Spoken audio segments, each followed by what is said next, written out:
So do you remember those two FBI agents who had worked on the Mueller investigation and openly talked about an insurance policy to undo the election in case Trump won? So it turns out the FBI lost all of their text messages from December 2016 all the way up until precisely the day before the Mueller investigation began. Whoops.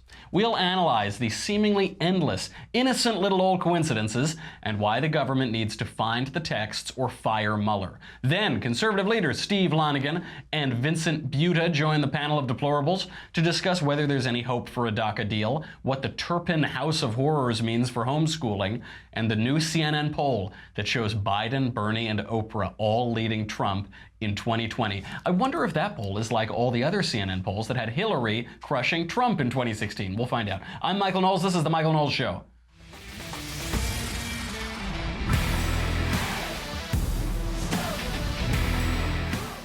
Before we get started today, just a shameless personal plug. The Oscar nominations are out. I'm not going to talk about them because no one has seen any of the movies that were nominated. I've missed about half of them, and I live in Hollywood and am in this industry. So I'm not going to talk about that. What I will talk about, though, is like good culture, actual culture, not these ridiculous movies that no one goes and sees and then Hollywood gives each other golden statues for it. I mean actual culture that Hollywood can't stop and gatekeepers can't stop. So Andrew Klavan and I have just completed Another Kingdom, which is a narrative podcast. It's fairly innovative. I don't think anything like it has ever come out on the right, if at all, if on either side of the philosophical spectrum.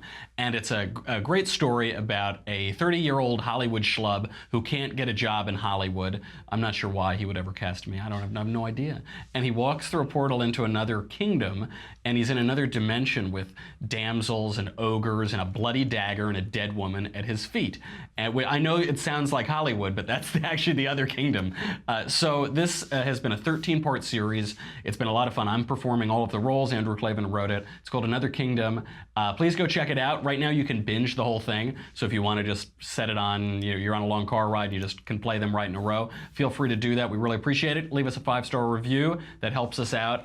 A lot of Hollywood production houses and studios have called us about it, and then the night before the meeting, they Google Andrew Klavan, and then the meeting is terrible. So we want to force it down their throats and put a stick in their eye. So please go do that. It's Another Kingdom. Andrew Klavan's Another Kingdom. You can get it anywhere fine narrative podcasts by conservatives in bloody, daggered clothing. Anywhere you can download those, that's where you get it. Okay, let's get into some politics. It sure looks like the fix was in 2016. New documents show a lot of collusion in the 2016 presidential campaign. Not collusion with Trump and Vladimir or Boris or Natasha, but between Democrats and Barack Obama's corrupt administrative agencies. These texts and documents and deleted texts and classified documents are all fairly confusing, so let's go through it carefully and get a broad view, because this is what they're counting on. Democrats are counting on this issue being so confusing, so opaque, the timeline is so unclear, it was so long ago, that Americans will just throw up their hands and ignore what seems from every indication to be rank corruption.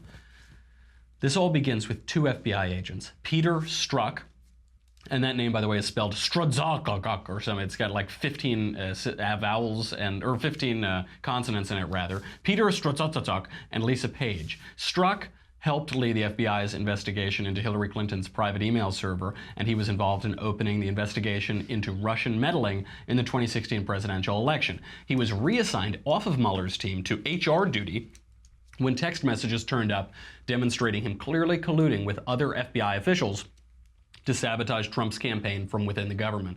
Strzok was the #2 official in counterintelligence and the leading Russia expert.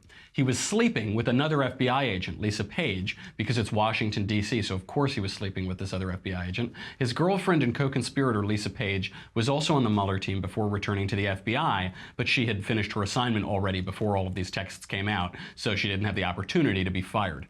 The day after President Trump was elected president, Strzok and Page texted about a secret society within the Department of Justice and the FBI working against Trump, working against the democratically elected president. Those are the exact words, secret society. Here's House Oversight Chairman Trey Gowdy on the recent findings. We need to know a couple of things. Number one, we need to know how the world's premier law enforcement agency managed to lose 5 months worth of text. And what's also troubling is in the text we do have, they're discussing how to avoid text being captured and secured. So what's missing is important, but also what's there is important. It is manifest bias, not just against Trump, but against his kids, against his business interests. There's a text where they hope the Trump hotel fails. That is a level of bias that you rarely see and you never see from law enforcement officers.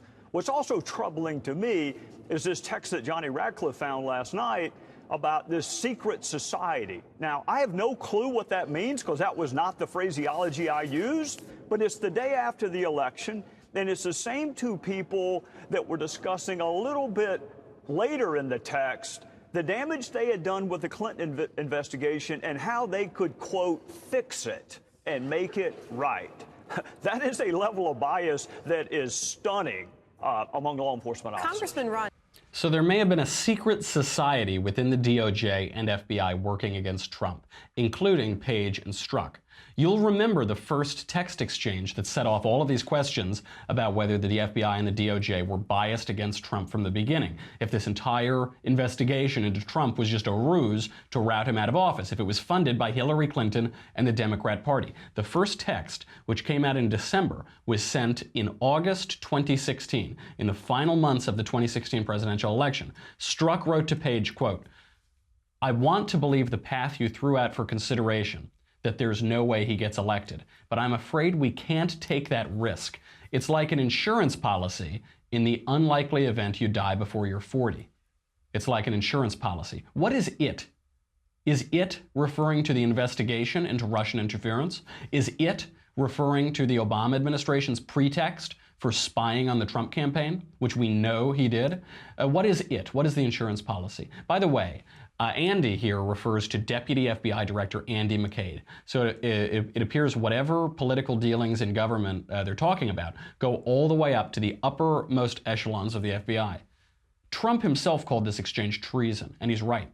This is an attempt of the bureaucracy to subvert our democratic republic. I had the privilege of speaking to Antonin Scalia about the federal bureaucracy before he died. I said, what's the greatest threat to freedom in America, to the republic? He said, the unaccountable executive agencies, the federal bureaucracy is the greatest threat to liberty. We might be seeing that play out. Strzok's flax insist that the insurance policy reference was meant to convey that the FBI needed to thoroughly and lawfully investigate any improper interference in the election. You know, just do our job very well. Give me a break. The implication then, if that's the case, the implication is that the FBI typically doesn't do its job. Is that what Strzok is saying? The FBI doesn't normally do its job, so to get the FBI to do its job would be an insurance policy in the unthinking event that in the unthinkable event rather, that the American people elect the president of their choice. So even if Strzok's account were credible, and it's not, the implication would be that the FBI is so hopelessly partisan and corrupt that the FBI's following the law and doing its job would be out of the ordinary. But then again, Strzok's account is not credible. Strzok shot back through his attorney, who said, quote, "It is beyond reckless for the President of the United States to accuse Pete Strzok, a man who has devoted his entire adult life to defending this country, of treason." Can we get Ben in to play the violin for this absurd, corrupt hack? It should surprise no one that the President has both the facts and the law wrong. Is that right, Mr. Strzok? Or rather, Mr. Strzok's lawyer, because Mr. Strzok won't say anything on record because he was caught red-handed conspiring with the Democrats to overturn an American presidential election.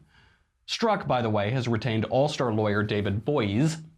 That's Harvey Weinstein's lawyer. It's one of the most expensive lawyers in D.C. Interesting that he would be able to retain someone so expensive on an FBI salary. Because, you know, he gave his whole life just to serve his country. He's just a faithful public servant, isn't he? But somehow he can afford the most expensive lawyer in the country to defend him against these charges of corruption, gross corruption, subverting a democratic election. So this guy, the lawyer, it's worth pointing out. He is from the same firm as Karen Dunn, who was slated to become Hillary's White House counsel had she defeated Donald Trump. I just want to point that out. I'm not making any allegations, just pointing out that strange coincidence. So that's what's reckless.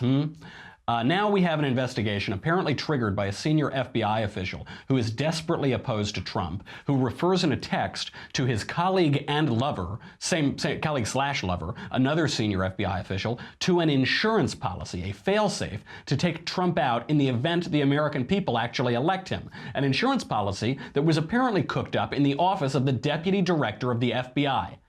Those privately, now uncovered text exchanges also strongly imply that former FBI Director James Comey was lying when he insisted that he had not decided against charging Hillary Clinton until after he interviewed her. Here's Comey. Did you make the decision not to recommend criminal charges relating to classified information before or after Hillary Clinton was interviewed by the FBI on July the 2nd? After. All I can do is tell you again, the decision was made after that because I didn't know what was going to happen in that interview. Is that right, James? That's right. Now, you know, someone would lie this brazenly, while testifying, only if he thinks there's no way he's going to get caught. It's just a little, of course I made the decision afterward. That's just a thing that politicians would say.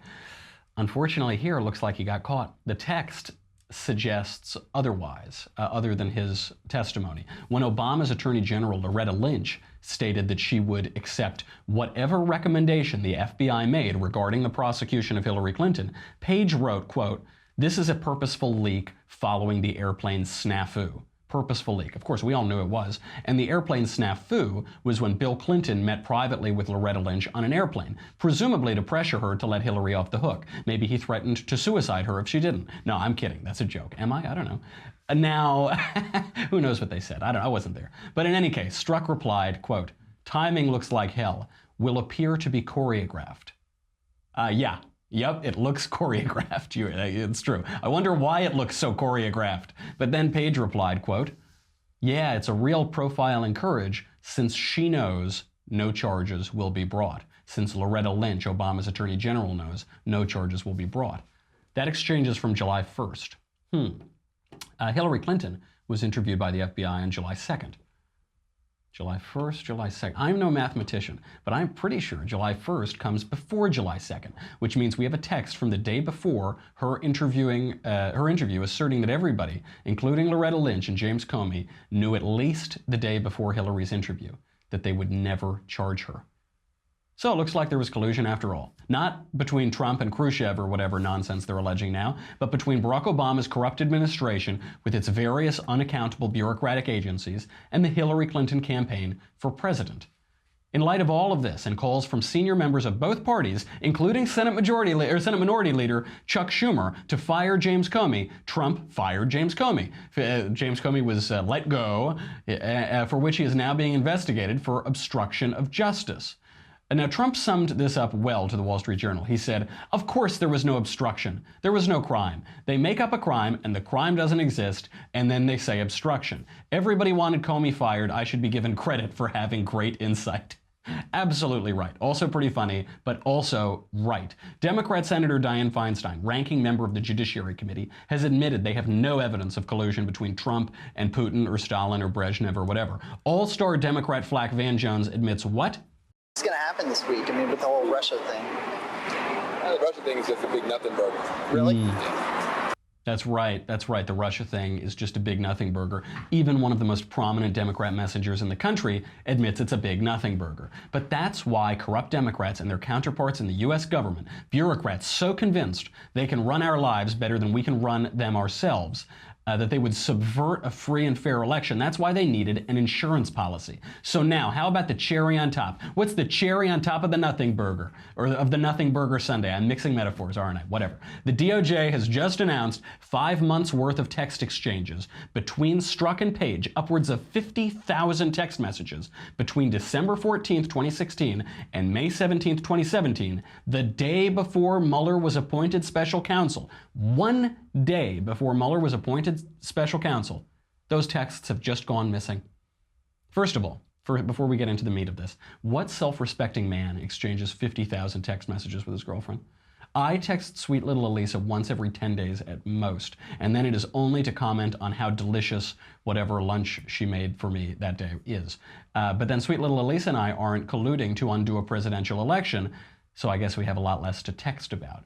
And now the texts are all gone. Whoops, whoops, what are the odds? What a coincidence. The text messages between two FBI agents who openly boast about trying to sabotage the democratically elected president and overturn the election, they all just went missing from the transition period through the appointment of the special counsel whose investigation they both worked on. Here is how the DOJ explained it. They said, quote, "The department wants to bring to your attention that the FBI's technical system for retaining text messages sent and received on FBI mobile devices failed to preserve text messages for Mr. Strzok and Ms. Page from December 14th to approximately May 17th. Oops. Well, what can you do? What can you do? Sometimes a technical glitch erases 5 crucial months of evidence central to the most important issue being investigated by a federal agency. Right? Isn't that just what happens? The devices just didn't sync. A new version of WhatsApp probably just updated. It happens. By the way, none of that explains why the texts aren't still on the devices themselves. So they're alleging the messages didn't back up to the cloud or the federal cloud or whatever. Okay, why aren't the messages still on the devices? Did the FBI sell the phones on Fiverr for $50 a pop or something like that? The department wants to bring to your attention that the FBI's system of selling old bureau devices on Craigslist to help pay for the Pixel 2 failed to preserve text messages from Mr. Strzok and Ms. Page. Got it. By the way, during the time of the supposed glitch, a few important things happened. There's just the glitch when all the texts went away. Just a few things happened in that period. And Mr. Strzok, might have been texting each other about these things. The publication of the totally unproven anti-Trump Fusion GPS dossier funded by Hillary Clinton and the DNC that may have been used as pretext to kick off the whole investigation of Trump and Russia. That happened. Democrats possibly bankrolling a government witch hunt of their political opponents. On January 20th, also in that time frame, Trump was sworn into office. On January 24th, Strzok interviewed former Trump advisor Michael Flynn. On March 2nd, Jeff Sessions recused himself from any investigations involving the campaign in Russia. On March 4th, Trump predicted, correctly it turns out, that Barack Obama used the government to spy on his campaign. On May 9th, Trump fired James Comey at the encouragement of virtually every politician in the U.S. on both sides of the aisle. And on May 17th, Deputy Attorney General Rod Rosenstein appointed Robert Mueller special counsel to investigate Trump. The FBI only lost text messages from those months. Fox News asked the FBI on Monday whether they had failed to preserve text message records on similar devices belonging to other officials during that time period, because the FBI had blamed the Samsung Galaxy 5 for failing to sync. And I will tell you something, as the former owner of a Samsung Galaxy 5 phone, that is the only credible claim that the FBI has made during this entire ordeal. That phone is just a piece of trash. Half the time it doesn't make phone calls. The GPS feature, when you're driving, it'll just tell you what you should have done. So you're like 2 blocks after you miss the turn, it says you should have turned. Anyway, Fox News asked if the FBI had lost text messages from similar devices belonging to other agents at that time. And wouldn't you know, the FBI had no comment on the matter. So there goes that excuse. One has to assume that if the FBI had lost other text messages from similar devices during that time, they would have taken out a front page ad in the New York Times to try to slow down the avalanche of corruption allegations. But nope, no comment. So here's the deal. I haven't been one of the Republicans or conservatives calling on Trump to fire Mueller. Even though Mueller is friends with Comey, even though Mueller appears to have staffed his investigation with anti-Trump operatives, even though the original Russia investigation itself may have been triggered by Democrat money, I still urged caution. Let it play out. Don't interfere. This is a bridge too far. The missing text messages is a bridge too far. I'm not even impugning Mueller's personal reputation here, his personal integrity. I don't know if he's a hack or if he's a stand-up guy. I don't care. This is a bridge too far. The FBI, the DOJ, Bob Mueller, they don't need to find these text messages. I don't even care. In the spirit of reconciliation, they can just call off the investigation, which has been a partisan witch hunt from the beginning and which we're seeing more clearly every day. But that's the choice. Find the texts or fire Mueller. As Hillary Clinton ironically pointed out, refusing to accept the results of a presidential election is a direct threat to our democracy. We can't tolerate this flagrant threat any longer. Okay, let's get into our panel. We have got a good panel today. We've got former mayor of Bogota, New Jersey, and all-around conservative leader Steve Lonegan, and Vincent Butta from live from Studio 6B. But before we talk to them, I have to talk about something much more important than any of that. Our government, or our great panel today, or another kingdom. I've got to talk about Da Vinci. DaVinci, another sponsor that helps us keep the lights on and Covfefe in our cup. We appreciate them very much. And DaVinci is a really great service. So, DaVinci offers incredibly affordable meeting rooms in well-known office locations in every city. If you're like me and you're traveling and you've got to get some business done, usually you'll just duck into some coffee shop where the internet isn't that great and there are people yelling bizarre things all around you, and you'll try to take a conference call in there and you'll just sound very unprofessional, and then the thing will cut out and then you have to sign up for internet and blah, blah, blah. It's no fun. Right now, DaVinci has a solution to this. You can find the perfect meeting room for face-to-face business meetings. It's as easy as search, book, meet. Search, book, meet. There's nothing else. You don't need to, give up hours and hours of your life to make this happen. It's search, book, meet. So whether you need a day office or a conference room, a boardroom, or a training space, you just need a room. DaVinci has the right room for you when you need it. Like for me, obviously we broadcast from the broom closet of the Ben Shapiro Show, and sometimes you need a little bit more space, so you can use DaVinci to have a little more breathing room and you're not just sitting, nose to nose with somebody else. So let's say you're based in Phoenix, but you need to meet customers face-to-face in New York or LA or Omaha. Skip the coffee shop, go to a DaVinci meeting room instead. Search, book, meet. It's super easy. From day offices to conference rooms, DaVinci gives you instant access to over 5,000 affordable meeting rooms in well-known office locations in every city. You might think, well, they'll have this in New York and LA or something. This thing is everywhere. So search, book, and meet. Your DaVinci meeting room comes with high-speed internet and all the presentation tools to make your next meeting a success. Now, how much would you pay for this? $1 gazillion? I would pay Marshall's annual salary if I could, which isn't saying a ton necessarily. Obviously, he makes about the same as I do here, which is scraps. But what would you give to have this opportunity? It's just $10. $10 an hour. That is nothing. If I go to a coffee shop and get a latte, I'll probably pay more than that to have a meeting space, which isn't nearly as useful. Remember these 3 words. 3 words I'm going to tell you. Search, book, meet. So if you go to DaVinciMeet.com, DaVinci, D-A-V-I-N-C-I, meet, MEET.com/Covfefe, C-O-V-F-E-F-E. For a limited time, you will get 50% off your first purchase. That's DaVinciMeet.com/Covfefe. Terms and conditions apply. Don't they always? Don't they to everything in life? Go to DaVinciMeet.com/Covfefe, C-O-V-F-E-F-E. You will not regret it. It is a great solution. Marshall, what's that address? DaVinciMeet.com/Covfefe. Do it. Do it now. Gentlemen. Sign off.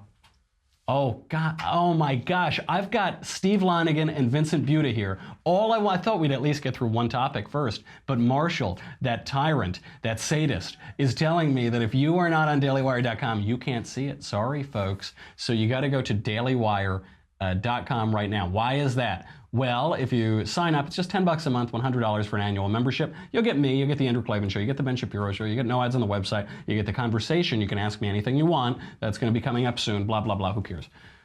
You get this.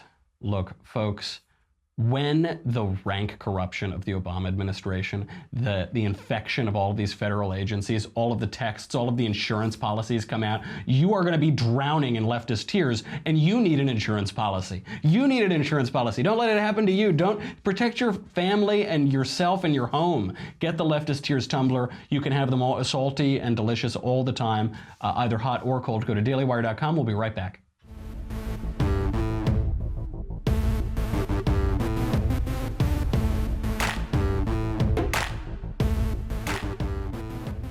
Gentlemen, thank you for being here. Vincent, you've been here before. Steve Lonegan, your first time here. Steve, for those of you who don't know you, Steve is this great figure in the conservative movement and the Republican Party, former mayor in New Jersey. I think, did you climb a mountain or something? Did I read that somewhere? Yeah, I did Kilimanjaro 2 years ago. By the way, Mike, I'm also a client of DaVinci. I've used their office space many times, your sponsor. Have you? Yeah, all right. We've got a panel endorsement. New York City, Philadelphia, all over the place, yep. Wonderful. Yeah, I think it's a great opportunity. I got a broadcast from New York later in the spring, and we're certainly going to be using those guys. So, okay, so we've got a former mayor, all-around great conservative activist, climbed Kilimanjaro, just a little thing. So you've got a little mountain. That's right. You've got this broad array of experiences. from your meanderings around politics and the conservative movement, does Trump need to fire Mueller? Is the Russia investigation too tainted with partisan machinations at this point?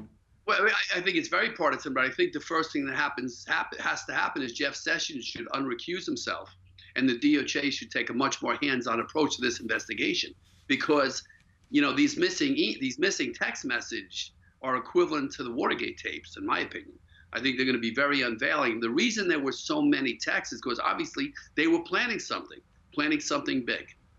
You know, I have long been loath to criticize the Trump administration. I think everything that people freak out about is nothing. It's a nothing burger, to quote Van Jones, the tweets and the this and that. I think that's all fine. The one mistake was Jeff Sessions recusing himself. I felt that was such a misstep, so unnecessary. It gave Democrats such unnecessary leverage. Vincent, what is going to be the outcome of this investigation? You're in New York. You know that you can indict a ham sandwich. Is anything going to come from this? If it were you or I, if it were any individual, we'd be in jail by now, number one. And number two, I agree with Steve. Jeff Sessions needs to wake up here. You know, you have Rosenstein, who's now, you know, the second in command in handling this, whose hands are all over this. You've got McCabe. You've got Strzok. You have all these guys, Comey. And this, by the way, one of the things that I've been thinking about this entire controversy is these are all connected. The Hillary email campaign and this whole Trump, you know, bury Trump thing that we're talking about here with the missing 50,000 texts and all of this stuff, they're connected. It's a lot of the same people. Mm-hmm. They saved Hillary, but they couldn't get her elected. And when they did, they tried to bury Trump. You know, we need Dianne Feinstein now to step in and get a cold to find those 50,000 text messages. Maybe that's the right thing to do. That's absolutely right. You know, Mike, this whole issue that took place between Strzok and his girlfriend and potentially other FBI agents and substantial people in the FBI, which would be unveiled by this text message, very well could raise to the level of treason. If people in the FBI were working actively to undermine the election of the President of the United States, that could very well qualify, as the president said, as treason. So they need to dig in really deep on this. This is way bigger than any phony Russian collusion, which I think we all know now never took place. And it is crazy. There was a formerly very important leader of the conservative movement. I like him personally, so I won't be too mean to him. But he said, when President Trump was elected, he said, between the deep state and the Trump state, I choose the deep state. And that is the worst possible take I can imagine. We're talking about the foundations of our republic. We're talking about the right to self-government itself, and saying that we can run our own lives in our own country better than some little band of self-appointed elites and bureaucrats in a far distant capital. And if we see them flexing their muscles and trying to undercut a democratic election, a presidential election, that is a high crime. And I don't think you've overstated it, and I don't think Trump overstated it. Okay, we got to get to the news. Schumer is under fire for losing the government shutdown to Trump. He lost. Schumer sellout was trending on Twitter. Politico admitted Democrats lost. MoveOn.org called it a bad, outrageous deal. Pro-amnesty activists called it political malpractice. The Cave heard round the world. Now Schumer is insisting that funding for the border wall is off the table. Steve, this is only a stopgap measure that reopened the government. The government is funded through February 8th. What happens then? It comes roaring back on February 8th, and the whole issue of amnesty is going to be on the table. We're going to see where people stand, because what Schumer has succeeded in doing is forcing, apparently, if I'm reading this correctly, a simple up or down vote on DACA. And that's going to make people take a stand. It's going to be quite a debate. And actually, I kind of prefer it that way, because let's get it over with. Look, the American people want the wall. They want an end to chain migration. They want merit-based immigration. They want to put an end to the visa or lottery system, whatever you want to call it. This is what the American people want, and this is what Donald Trump is pushing for, and this is what the Republican Congress and Senate need to deliver. If I was in Congress right now, I'd be fighting every day to implement just those policies. But we're going to see what happens by February 8th. Absolutely. The vast majority of Americans, the vast majority, oppose amnesty, even for DACA, even for these people who were brought here at a relatively young age, even for the most sympathetic group of illegal aliens, they oppose amnesty. Only 44% of Democrats support amnesty for the DACA people. That's of Democrats. Those are the it is a clear issue. It's clear to the American people. It's just apparently not clear to squishes and radical Democrats in Congress. Now, to Lindsey Graham. That's right, to Lindsey Grahamnesty, as even he admitted he is often called. Vincent, if Republicans do nothing by February 8th, then we don't give amnesty to scores of new Democrat voters, and non-essential government services remain closed. Is that supposed to be a threat? That sounds okay to me. What is the incentive to negotiate anything here? Yeah, I mean, I hear what you're saying, but this is almost a no-win situation because the American people and Trump's entire, presidency, they need immigration reform. He needs to get immigration reform. Obama couldn't do it with 60 seats, and everything that Steve noted, those are all the things that the American people want. The Democrats, however, have no incentive to do anything other than obstruct Trump and make him look bad in this entire process. That is the agenda. That's why the government shut down. That's why they're going back on February 8th, and it's going to be a circus again. And I think at the end of the day, we elected Trump to hold the line and be tough here and not cave. And I think it's going to be a bit of an impasse. And they're nuts. They think that their own base is further left than even that is. I'm sorry, Steve, go ahead. There's a big issue that's on our side. And we have an election come November, and there's going to be a whole lot of swing state Democrats on the ballot. And they're going to be looking at what their constituents want and looking at these numbers. I think we can get to 60 votes in the Senate to end chain migration, to build that wall, to end the visa system, and to adopt merit-based immigration because of that simple thing called the American election system. So those Democrats are going to have their careers on the line, and they know it. They know it. If I were a Democrat running either in Congress, running for Congress in a swing state this year, I would be terrified of this because the leaders of the Democrat Party, they think that their base is left of Lenin. They think that their base wants to give amnesty to everybody. They don't. It isn't true among any demographic of the American people, including among Democrats. But that's fine. Let them do it. We're going to run up a bunch of good Republican candidates. Now we have to move on. That's their big miscalculation, Michael. That's their big miscalculation. Yeah. They are believing in the very, very small fringe of their party. And I think they're going to get burned for it. Speaking of bizarre small fringes, we've all heard about the Turpin case, that insane couple who starved and tortured their 13 children and shackled them to furniture. I think they're out here in my state of California, of course. Glorious little old California. Now the media are focusing on one aspect in particular, that the Turpins here were homeschooling their children. Of course, they weren't actually homeschooling them or schooling them in any way at all, but according to the government, they were homeschooling them. So left-wing outlets like The Week have written about the sickening danger of homeschooling. Steve, is this bizarre case evidence that we need more government regulation of homeschooling? It's more evidence that the press should be covering the sickening cases of these abortion clinic houses of horrors that are spread all across the country that they seem to forget to talk about. Homeschooling is just a fantastic aspect of our American society. I'm a major supporter of homeschooling. It's actually sick to tarnish the image of homeschoolers because of sick people like this, because our society, our system, police, the community, whatever, failed to know that this was going on under their very noses. It is a deeply disturbing thing that took place with this family, something that should never happen again, but it's certainly not the fault of homeschoolers, and homeschooling should never be blamed for what took place. Of course, you bring up on that House of Horrors, a place like Kermit Gosnell, the worst mass murderer in American history, ran a bloody, awful abortion clinic, limbs and carcasses and things left all over the place. And we don't see them calling for an end to that, by the way. That's right. We don't see them calling an end to that practice. The press wouldn't cover it. They blacked out the whole thing. They wouldn't cover it. And then this one bizarre, savage, torturous couple, now they say we need to end homeschooling.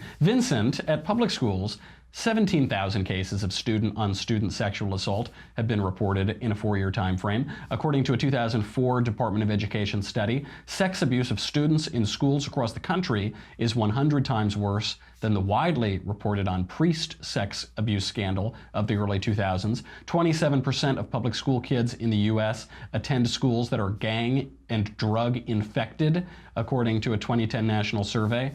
Why are the media so quick to gang up on homeschooling because of one depraved couple, but they're silent on the sorry state of government schools? Yeah, well, that's because the media is clearly just always been in collusion with the left and their government programs. But what they seem to jump on and try to claim that government can solve the problem is when there's one isolated incident, like this terrible story in the Turpin house, they jump on that and try to make that a national issue, like they need to jump in and do this whole homeschooling government interjection. It's ridiculous. This is what's happened with so many issues in this country. Even DACA you can point to on this, where they just embraced this and turned it into the whole immigration issue. The stuff going on in the schools, in government schools, and all that type of stuff. I have to say, if the media were more open-minded to actual journalism, and I try every day to try and find someone who's a real journalist out there these days to report fairly on anything, and I'm not seeing it. And these are just examples of that. They're not looking at the real issues that they should be investigating and talking about these stories. They're bringing things out that get kind of partisan-ish or ideology-ish, you know, and that drives me crazy. And it drives everybody crazy, I'm sure. That conflation is so insane. I'm sorry, Steve, go ahead. What that's about. Steve, do we have you? Yes, I'm right here. Sorry, go ahead. What'd you say? Well, they're pushing a left-wing agenda. I mean, this is a socialist movement. It's been percolating under the surface of this country going back for decades, and it's still out there. They've infiltrated the media. They've infiltrated Hollywood. They've infiltrated our bureaucracy, and they continue to push a left-wing agenda. And part of that agenda is to undermine the very core principles of Western civilization. And a lot of what you see going on here is just that. To immediately jump on homeschooling, where parents take charge of their children's lives, which is a fundamental human right, a fundamental responsibility, just shows you where they want to go with this country. That's right. And they always conflate all of these bizarre things. So this one little crazy family in California is now to be conflated with all of homeschooling. Just as Vincent pointed out, they take the DACA people, 25% of whom are illiterate, 50% of whom don't have a really working command of the English language, and they say that if you don't support giving immediate amnesty to these illegal aliens, then you're anti-immigrant, or you somehow don't want immigrants in the country. It's ridiculous sleights of hand with the language, and yeah, we should hold them to account for that. Last topic. A new CNN poll shows Biden, Bernie, and Oprah leading Trump in 2020. 57-40, 55-42, and 51-42 respectively. Steve, are these numbers legit? Do we need to fear President Oprah Winfrey and I? I just remember election night and watching all the CNN guys, big smiles on their faces. This was going to be the end of Donald Trump. We were going to have President Clinton by the following morning. I remember their faces later that night. They were all just, it was absolutely hilarious. These polls mean absolutely nothing. This economy is booming. The American people are thrilled with the direction this country is going in. You're going to see Republicans keep the House of Representatives come November, end the Senate, and maybe even pick up seats. And I think that very well could happen if things continue to go the way they're going. And you're going to see a second term for President Donald Trump. You also, I will predict, in the next 2 years, or the second 2 years of the first Trump term, you're going to see another tax cut bill coming into place, more cuts and regulations, and more economic growth. So CNN can continue their pipe dream. I believe, Michael, that they use these polls to try to influence public opinion ahead of time. Just not going to work. Absolutely right. These polls are just a communication strategy. They're just a regular old Democrat tactic. No reason to believe them. Vincent, the combined age of Joe Biden and Bernie Sanders is 487. Do Democrats have any viable young talent for 2020? It's fairly pathetic, right? And we're talking about a CNN poll, and I agree with everything that Steve said. But if the Democrats were smart, and I don't want to give them a tip here, but if they were smart, they'd find a centrist, a candidate in the middle that was younger and stronger, and push them forward, because the direction they're going and the media's ideology, you know, riding with them shotgun, It's not the right direction for the country, number one, and I think it's the wrong direction for them as a party. If they were smart, they'd get out of the weeds with these retreads here, Joe Biden and Bernie. I mean, seriously? Oprah? I mean, I can't even take that seriously. I think there's a better chance of finding the 50,000 lost text messages than believing that survey, by the way. But I think that entire party needs an overhaul, and they need to get to the middle if they want any chance. And I don't want to give them that advice. Maybe we need to edit that. We'll edit that out in post. All right, thank you. All right, gentlemen, that's our whole show. We're out of time. I'm sorry I could keep you here all day. Steve Lonegan, Vincent Butta, thank you both for being here. That's our show today. Come back tomorrow. Get your mailbag questions in. We'll be doing the mailbag on Thursday. I am Michael Knowles. This is the Michael Knowles Show. Come back tomorrow. We'll do it all again.